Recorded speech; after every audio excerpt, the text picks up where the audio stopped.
apa? Apa dia anu kalau wali kelas? Ya. Apa di situ Jona? Kelas. Ya, kelas berapa?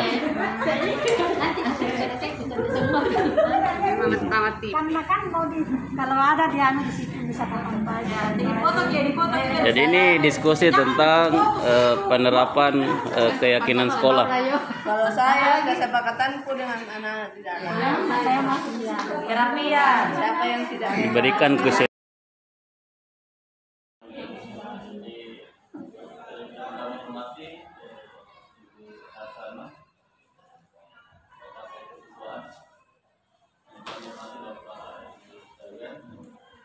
Alhamdulillah kita bersama di dalam membahas tentang rencana tentang penerapan PSBB di sekolah. Jadi dalam kita bisa serta dari kita dalam melakukan yang lebih baik. Jadi untuk dari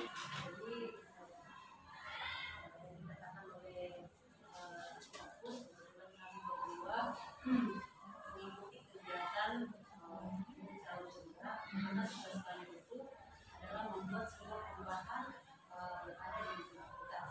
Jadi kemarin kami sudah berkomunikasi dengan kepala sekolah dan mengutarakan maksud dan tujuan kami bahwa ini adalah salah satu tugas kami yang memang harus kami rancang dan memang rancangan ini memang sudah harus diterapkan di sekolah. Jadi bukan sekedar rancangan karena tugas, tapi kita merancang dan kita memang menerapkan di sekolah apa yang sudah kita rancang.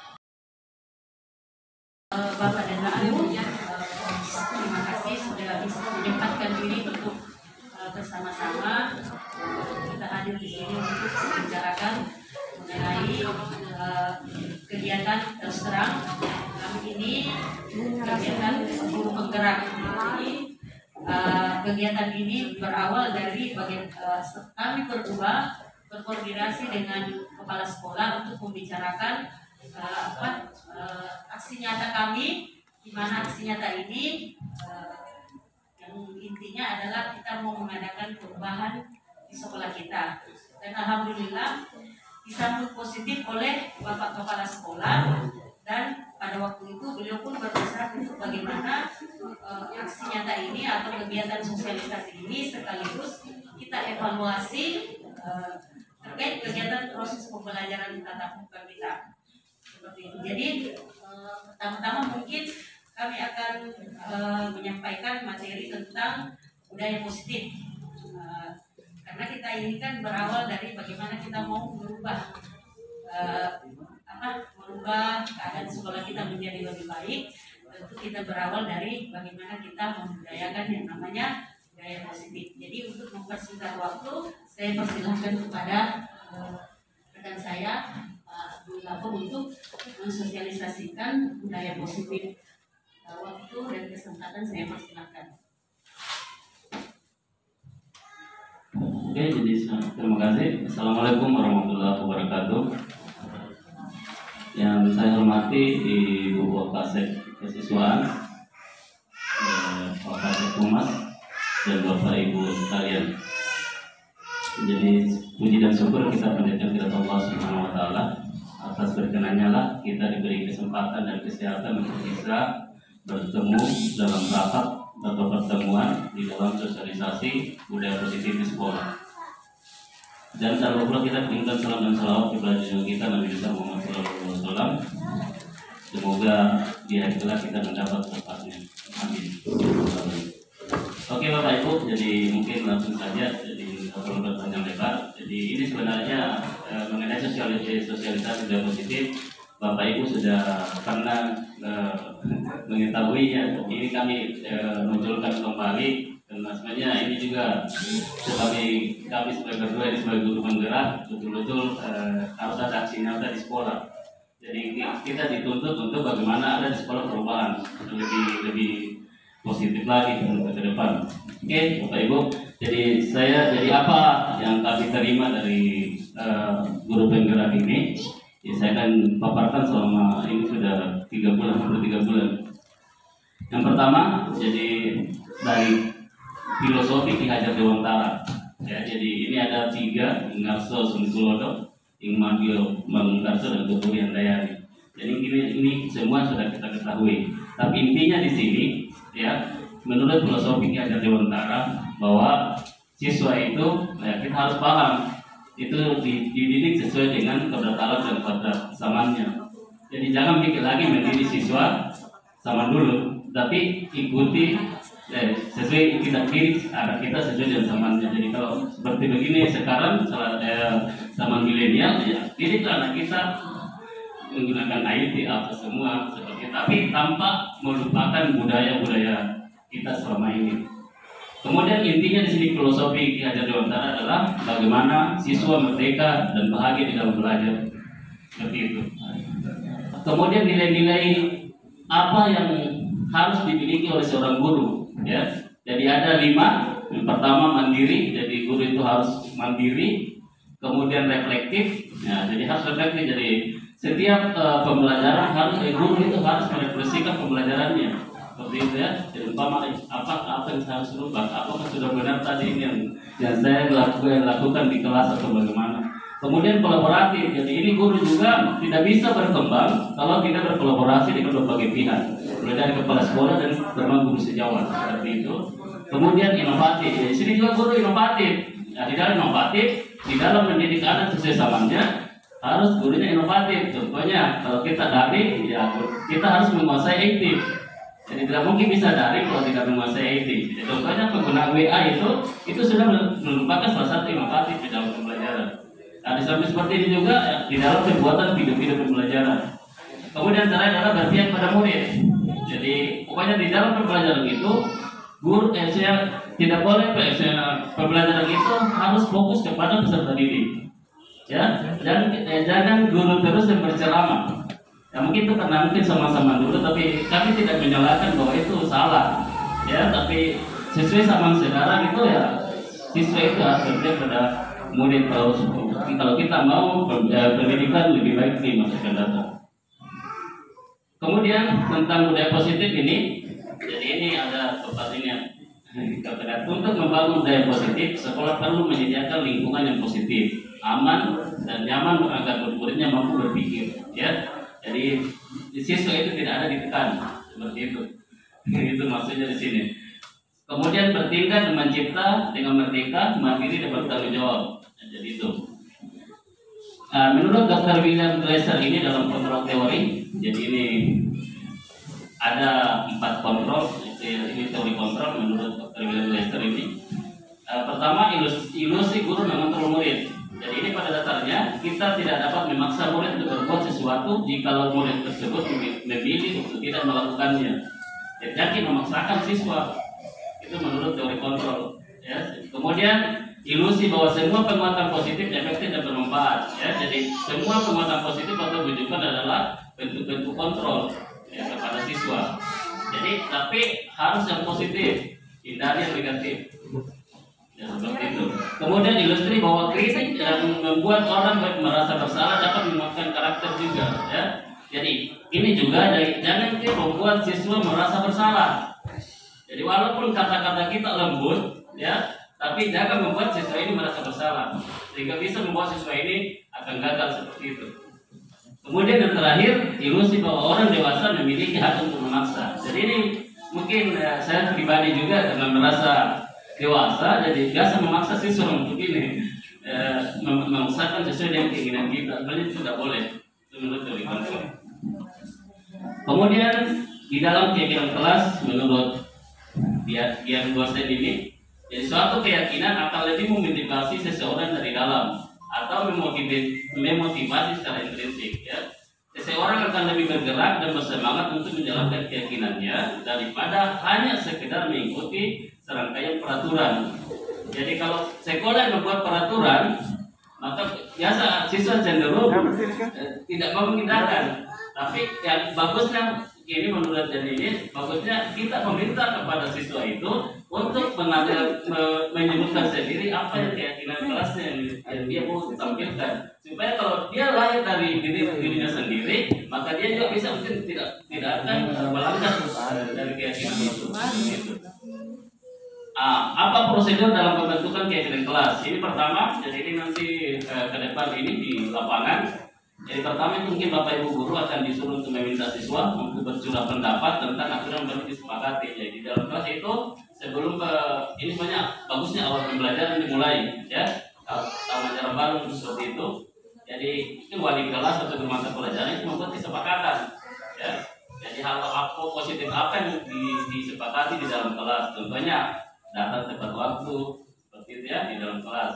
Kemudian tidak boleh mengganggu temannya. Tapi ini harus lahir dari siswa sendiri, bukan dari gurunya, seperti itu. Kemudian catat semua masukan siswa. Setelah dicatat, menyusun keyakinan kelas, ganti kalimat negatif menjadi positif. Jadi hindari kata tidak, kata negatif ya. Berarti jangan lakukan itu. Ya, itu tidak boleh. Kita ganti dengan kalimat positif. Ya, seperti itu. Kemudian setelah itu tinjau kembali curhatan siswa, temukan nilai keyakinannya. Kemudian dari sekian yang diutarakan oleh siswa, kita pilih 3-7 keyakinan di dalam kelas itu. Kemudian kita susun, kemudian kita sepakat untuk ditandatangani di dalam kelas itu oleh semua siswa dan guru. Kemudian ditempel di dinding, begitu. Kemudian ini masalah pendekatan restitusi. Jadi saya jelaskan dulu. Jadi restitusi adalah proses menciptakan kondisi bagi murid untuk memperbaiki kesalahan mereka. Seperti yang disampaikan oleh Ibu BK kemarin, Ibu Haji Mahira, pada saat rapat pertama, bahwa kita tidak boleh menghukum siswa di depan umum, seperti itu. Jadi ini kita harus menggunakan pendekatan restitusi. Jadi ini ada 5. Jadi kita kira-kira berada di mana? Ini masalah pendekatan restitusi. Apakah sebagai penghukum, membuat orang merasa bersalah, kemudian sebagai teman, jadi ini siswa sebagai teman, guru sebagai pemantau, atau guru sebagai manajer. Ya. Jadi kalau kita sebagai penghukum, jadi seorang penghukum bisa menggunakan hukuman fisik maupun verbal. Orang-orang yang menjalankan posisi penghukum senantiasa mengatakan bahwa sekolah memerlukan sistem atau alat yang dapat lebih menekan murid-murid lebih dalam. Ini adalah kalau menghukum, berarti kita menekan siswa. Jadi makanya kalau di guru belajar kami ini menghukum itu diganti dengan sanksi atau konsekuensi. Jadi beda itu menghukum dengan sanksi dengan konsekuensi. Kemudian ini juga membuat orang bersalah seperti teori kontrol tadi. Pada posisi ini biasanya guru akan bersuara lebih lembut, membuat orang merasa bersalah, akan menggunakan keringan dan membuat orang lain merasa tidak nyaman bersalah atau rendah diri. Seperti ini tadi yang saya sampaikan. Jadi membuat ada celana, tapi kita memang lembut bicara, tapi dia hasilnya merasa bersalah. Dia tidak nyaman, tidak enak perasaannya seperti itu. Kemudian ini guru sebagai teman, jadi kita nanti bisa berteman, bukan jawab bagaimana ya, tapi buatlah lebih kita umum di dalam kelas. Itu seperti itu untuk kita posisi kontrol pada pendekatan sebagai teman. Kemudian sebagai pemantau, ya. Jadi ini memonitor siswa. Nah, seperti ini tadi kita jelaskan membangun berbagai kesalahan apa sanksinya, ya, apa konsekuensinya, bukan langsung menghukum seperti itu. Kemudian manajer, jadi samtal manajer adalah posisi mentor di mana guru berbuat sesuatu bersama dengan murid. Kemudian mempersilahkan murid mempertanggungjawabkan perilakunya, kemudian mendukung murid agar dapat menentukan solusi atas permasalahannya sendiri. Nah, jadi di sini nanti ada namanya pemecahan masalah menggunakan segitiga restitusi. Ini segitiga restitusi. Jadi pertama adalah yang paling bawah ini menstabilkan identitas. Itu segitiga restitusi yang pertama. Kemudian validasi tindakan yang salah. Kemudian menanyakan keyakinan. Ya, yang contohnya di sini menstabilkan stabilitas, identitas. Umpama kita jangan umpama siswa bersalah, jangan langsung dihukum di tempat. Ya, jadi panggillah di ruangan tak atau di meja tak. Kemudian ditanya, stabilkan, mengapa Bapak panggil seperti begitu. Itu contoh-contoh pertanyaan untuk menstabilkan identitas. Kemudian untuk validasi tindakan yang salah, jadi kita ada siswa ini bahwa apakah menurutmu apa alasannya sehingga melakukan seperti itu. itu pendekatan untuk segitiga institusi. Nanti saya kasih contoh aksi nyatanya. Kemudian terakhir meyakinkan. Ya, setelah itu kita ajak siswa ini apa keyakinan, apa kita tanyakan, apakah ini yang kamu lakukan salah atau benar, seperti itu ya. Jadi itu untuk yang segitiga yang ketiga, menanyakan keyakinan. Seperti ini saya contohnya. Jadi ini aksi nyata. Ini salah satu kasus di sekolah kita, siswa tugas dituliskan oleh guru ibunya ya. Jadi kan salah atau benar ini? Ya salah ya, karena yang belajar adalah siswa. Jadi contoh saja, nggak usah diputar karena panjang ini 11 menit. Jadi saya putar saja. Ini juga belum maksimal, tapi ini salah satu contoh.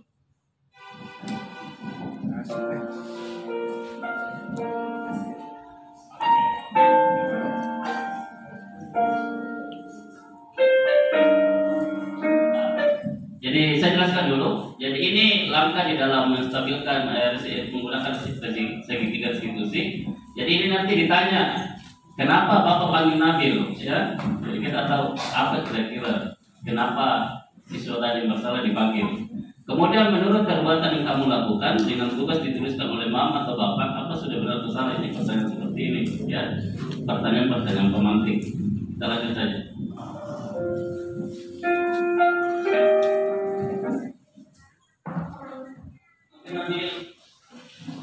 Kenapa Bapak panggil ke sini? Ya, kenapa Bapak panggil? Berarti tadi ada lainnya dari kita. Banyak bahasa sendiri, bahasa di ini apa kita buka bahasa daerah yang ditulis. Jadi yang bahasa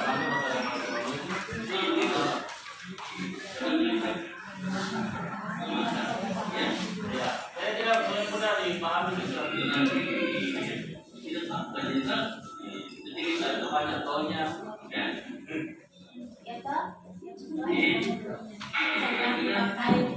Kemudian dari ini harus kemudian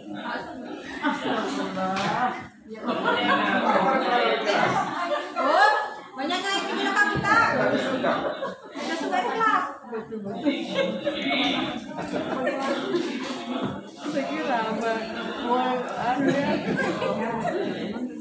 Oke, jadi ini alasannya Nabil kenapa dituliskan oleh mamanya, karena ternyata kejujuran malamnya. Ya, jadi itu. Nah, kemudian nanti ditanya Nabil, ini Nabil yang kelas 74. Kenapa melakukan? Apakah itu benar atau salah? Ya, itu kesalahannya. Ya, bahwa itu benar, itu salah. Ya.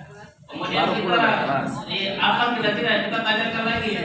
Jika meyakini bahwa itu salah, ya, apa solusinya? Kita minta solusinya dari dia. Mungkin kita untuk memperbaiki, ya. Jadi bukan guru yang menentukan sendiri apa perbaikannya. Jadi diminta kepada siswa bagaimana cara memperbaiki sendiri, seperti itu. Jadi ini adalah segitiga institusinya. Dosa dilanjut lebih panjang. Ya, ini kesepakatan yang sudah ada di kuesioner kemarin dan rapat beberapa waktu lalu. Ini kesepakatan sekolah dan guru dan staf. Ini bisa ditambah, bisa dihilangkan, ya. Dan ada juga di bawah kesepakatan kelas untuk siswa contoh, tapi ini nanti untuk di kelasnya masing-masing. Oke, jadi pertama ini siswa, yang guru ya. Nah, disiplin guru dan staf datang di sekolah tepat waktu. Jadi ini kesepakatan kemarin. Ini dari kuesioner yang dibagikan juga sama teman-teman semua. Kemudian yang kedua, membangun kolaborasi untuk semua warga sekolah antara guru, siswa, dan orang tua. Nah, ini maunya ada nanti grup paguyuban kelas, paguyuban, ya. Jadi nanti dibentuk setiap kelas ada grupnya orang tua. Ya, kita bisa kerjasama nanti. Iya, jadi yang belum ada jadi sudah ada, ya. Jadi harus dipisahkan mana grupnya siswa, mana grupnya orang tua. Tapi kalau kita sudah daring, mungkin tidak ada masalah di luring. Tidak ada masalah itu yang grupnya tadi siswa jadi paguyuban saja. Kemudian masalah pakaian seragam sesuai ketentuan yang berlaku.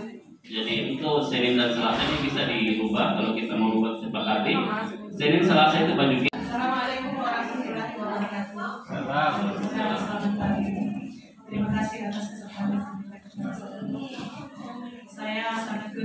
dengan adanya guru penggerak ini karena harapannya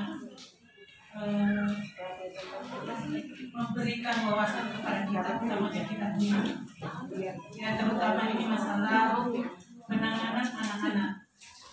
Jadi apa yang dipaparkan oleh Pak Akmal tadi itu sangat sesuai dengan apa yang kami pelajari di kita, bahwa dalam memproses siswa atau peserta didik kita harus melakukan pendekatan hati, ya, pendekatan hati. Jadi terus terang Pak, selama ini cara memproses anak-anak yang bermasalah kita selalu mengedepankan pendekatan yang dilakukan secara turun-temurun. Jadi istilahnya dalam BK itu kita menggunakan pola asuh penjajah. Penjajah itu Pak marah-marah, memukul, mengintimidasi, dan lain-lain sebagainya yang sifatnya penjajahan. Jadi alhamdulillah dengan adanya guru penggerak ini memberikan wawasan kepada kita bahwa mari kita memproses peserta didik sesuai dengan zamannya. Ya, dari itu. Jadi masalah-masalah yang ada pada yang diterangkan oleh Pak Gafur ini, itulah yang kami lakukan selama ini. Saya senang melihara bunga. Itu bunga kalau mekar tidak pernah dihargai tanah dan airnya. Itulah kita guru, tanah dan air. Biasa dia mekar. Dan jangan disiram air panas, mati bunganya, itulah marawan. Tidak akan bagus sana sampai akan monster nanti sarjana kalau selalu dimarahin. Ya. Coba kalau disiram air sejuk itu bunga, kan tumbuh sendiri. Biarkan dia mekar sendiri. Kalau lebih saya tinggalkan kelas ketimbang kemarahan anak sekarang. Dulu saya sering marah, tapi saya ternyata sudah bukan lagi samanya. Mari kita siram. Apakah di bonsai dengan kesejukan nanti dan kita bonsai, itu tetap senang. Nah sekarang ketika kita masuk kelas cukur anak-anak, apakah itu termasuk? Saya itu kurang semangat ya begitu. Jangan mereka. Biasa perabu-rabu di kelas. Mama ini kita supaya kita rubah apakah itu positif atau tidak. Kalau positif saya juga. Misalkan kurang semangat itu. Kalau ada guru langsung marah-marah di kelas, orang dulu yang mengajar itu kan tidak positif. Ini kita itu ada contoh jadi. Yang kedua, guru itu ada apa tipe? Saya tidak tahu di mana. Ada namanya guru otoriter, tidak bisa dipungkiri. Tidak. Karena kita dibutuh banyak dulu. Masih ada warisan itu dulu. Namanya otoriter. Ada juga guru namanya lesepi, masa bodoh. Biasanya guru mau bersih begini. Masa bodoh bisa mau bersih. Dulu katanya. Atau guru yang baru-baru itu. Ya seleksi itu. Yang ketiga guru demokratis. Apa guru harus mati? Yang mana kita yang mau pelihara guru penggerak, guru otoriter, SFP, atau guru demokratis, guru harus mati. Yang terakhir, ini sebenarnya kita mulai dari pembelajaran. Ada 3 di K13 dulu dilanjutkan guru penggerak. Ada namanya Moranowi. Itu dulu yang kita mulai. Ilmu kita tidak bermoral. Anak nyontek itu tidak ada gunanya karena dia curang. Mana mau bagus kalau moral ilmunya sendiri dicuri. Nah, bagaimana cara ulang anak tidak nyontek itu dulu kita mulai supaya ilmunya bermoral. Nyontek mana cara bermoral ilmunya? Satu yang positif. Alhamdulillah apresiasinya teman-teman terhadap guru penggerak sungguh luar biasa. Kemudian terkait dengan keberadaan saya sebagai guru penggerak, kemudian tanggung jawab saya sebagai kesiswaan. Dan tindakan yang saya lakukan selama ini mungkin pada saat kami memaparkan ini di dalam hati teman-teman pasti mengatakan bahwa apa yang Ibu Hasanah lakukan sangat jauh berbeda dengan apa yang dipelajari. Nah itulah gunanya belajar Bu. Semua orang punya kesalahan. Saya yakin dan saya percaya seketika teman-teman mungkin di posisi saya sebagai kesiswaan mungkin tidak menutup kemungkinan sebelum mendapat ilmu ini melakukan hal yang sama seperti yang dikatakan Ibu Haji Bahira tadi mengatakan bahwa kita masih menggunakan pola lama yaitu pola penjajah. Kenapa? Karena seperti yang dikatakan Pak Rahman, kita lahir daripada di zaman waktu itu, zaman penjajah, sehingga pada waktu kita juga dibentuk, mungkin dulu guru-guru kita seperti itu. Nah inilah yang sekarang kita mau rubah. Persoalan kemarin kegiatan karena maaf Pak Rahman, karena Pak Rahman di sini menunjuk tentang pemotongan rambut di dalam kelas dan marah-marah, dan di sini saya berkewajiban meluruskan, bukan pembelaan, tapi terserah tanggapannya Bapak dan Ibu, apakah mau diterima dengan baik atau tidak. Setelah saya pelajari memang ada, tapi bukan saya merasa bahwa tidak sepenuhnya salah, walaupun ada kesalahan, tapi tidak sepenuhnya. Kenapa? Karena persoalan disiplin ternyata, mohon maaf, saya merasa mengenai rambut ya, hanya saya yang memperhatikan rambutnya mungkin siswa. Artinya sebagian kecil ya, mungkin dari 100% guru di sini hanya mungkin 20% yang memperhatikan itu rambut. Seandainya kita sama-sama memperhatikan, mungkin tindakan Ibu Nur Hasanah tidak perlu masuk dalam kelas dan memotong. Dan pemotongan ini terus terang tidak langsung saya potong. Ada 2, 3, sampai 4 kali saya peringatkan, tapi ternyata tidak diindahkan. Dan saya pun kadang mengatakan bahwa kalau memang tidak bisa dipotong nanti saya rapikan.